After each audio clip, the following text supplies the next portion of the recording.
Ah non? Alors, on a pas mal de réactions, encore une fois, pas de réaction officielle du gouvernement français, mais en revanche, des réactions de politiques français, on en a.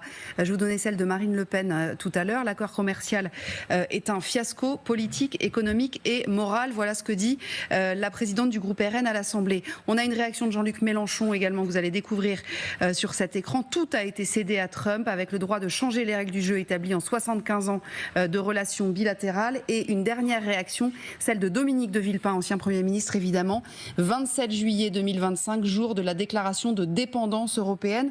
Là, la phrase est assez forte. Il est illusoire de croire que Donald Trump arrêtera là ses revendications face à une Europe dont il méprise la souveraineté. Anne Kratz, c'est vrai que, et c'est une question que je posais d'ailleurs tout à l'heure à nos économistes qui étaient présents sur le plateau, il commence à 15, c'est un point de départ finalement. Donald Trump, il a des midterms dans un peu plus d'un an.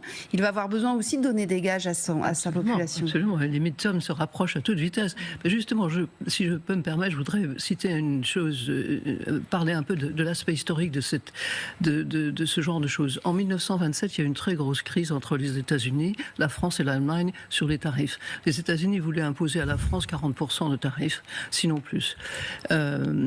Et il y avait un certain nombre d'économistes américains qui étaient contre et d'autres qui étaient pour, etc. Quelqu'un avait qualifié cette situation d'un tarif, non pas de négociation, mais d'un tarif de guerre. Ce qui s'est passé, c'est qu'à l'époque, l'Allemagne, et il faut que j'en parle parce que c'est important, on reviendra à la France après, l'Allemagne devait payer comment ça s'appelle, les droits de guerre, les dommages de guerre à l'Angleterre et à la France pour la Première Guerre mondiale en dollars. Et en plus de ça, les États-Unis avaient prêté à l'Allemagne en 1923-24, après la très grosse crise de la République de Weimar et l'inflation en Allemagne d'environ 500-600% par jour.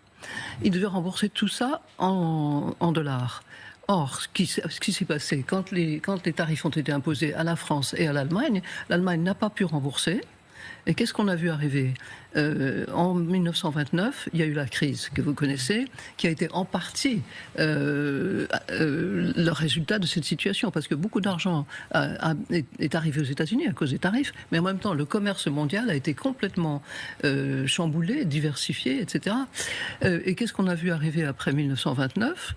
En 1931, la banqueroute allemande, et vous voyez, suivez mon regard, Hitler. Or, qu'est-ce qu'on voit arriver à l'heure actuelle entre Trump et les Européens? C'est aussi tout ce que font les États-Unis pour mettre en valeur tous les partis qui sont à la droite ou à l'extrême droite de l'Europe.